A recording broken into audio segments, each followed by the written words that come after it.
इलाहाबाद में छोटे छोटे बच्चे, मैं ममफोर्डगंज में था तो तारिक भाई की दुकान हुआ करती थी, पता नहीं अब है कि नहीं है, जगराम चौराहे पे। तो वहीं पे एक यादव जी का होटल है, वहां हम लोग कभी कभी खाना खाने आते थे, फवारा चौराहे पे।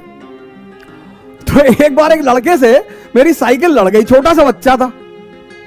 तो हमने सोचा बच्चा है छोटा सा, तो हमने उससे कहा बे देख के नहीं चल पावा, तो कहा बे मार दे बम, छितरा जी हो यहीं पे।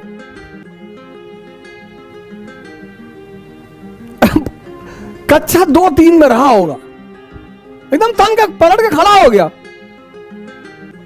कहा मैं ज्यादा नेता ना बनो, मार दे बम यहीं छितरा जी हो। हमने कहा बार की सरकार गलती हो गई, सरकार ये वो देश है यहां कभी लड़ने वालों की कमी नहीं रही, लेकिन हम आदर्श लड़ाइयां लड़ते रहे। एक्चुअली भारत के लोग इतने निर्भीक, इतने निडर हैं कि वो छोटी मोटी चीजों को बहुत ज्यादा लोड नहीं लेते। लेकिन वही चीज कभी कभी हम क्यों हारे, हम तुर्कों से मुगलों से क्यों हारे? क्योंकि ये जो सेंट्रल एशिया के लोग हैं, सेंट्रल एशिया, इनकी जो नीति है वो यही है, छुपकर हमला करने की। पृथ्वीराज चौहान मोहम्मद गौरी से कमजोर थोड़ी थे, राणा प्रताप बाबर से, राणा सांगा बाबर से कमजोर थोड़ी थे। लेकिन सेंट्रल एशिया, फिर मैं कह रहा हूं सेंट्रल एशिया, मध्य एशिया, मध्य एशिया की जो नीतियां हैं, मध्य एशिया का जो समाज है, वहां यही प्रचलन है।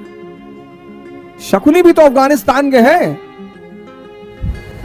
एक आदमी पूरे मध्यकाल के इतिहास में एक आदमी है जो इनकी मध्य एशियाई नीति को समझता है, और वो है शिवाजी।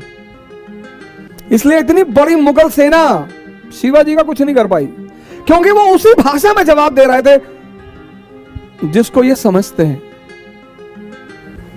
इस देश की जो रीति है, इस देश की जो रीति है, रीति राजपूती रीति, भारत की जो रीति है, किसी का हथियार गिर गई, हमने उस पर हथियार नहीं चलाया।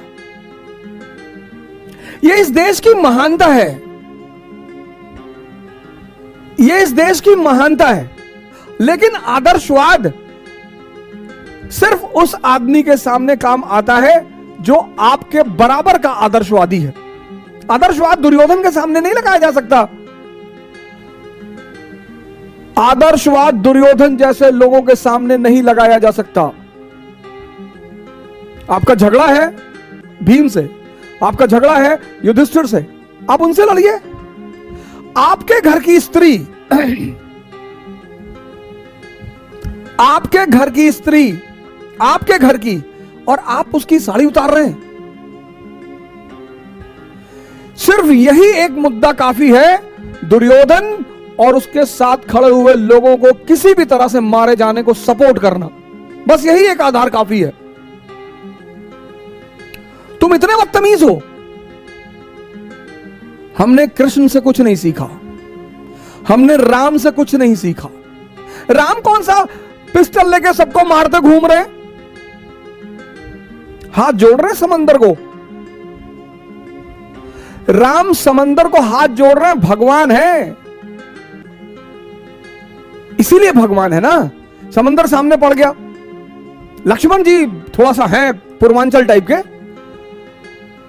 वो है, उनके अंदर अदा है पूर्वांचल वाली कि अरे भैया आप बाहुबली हैं, आप हाथ जोड़ रहे हैं इसको।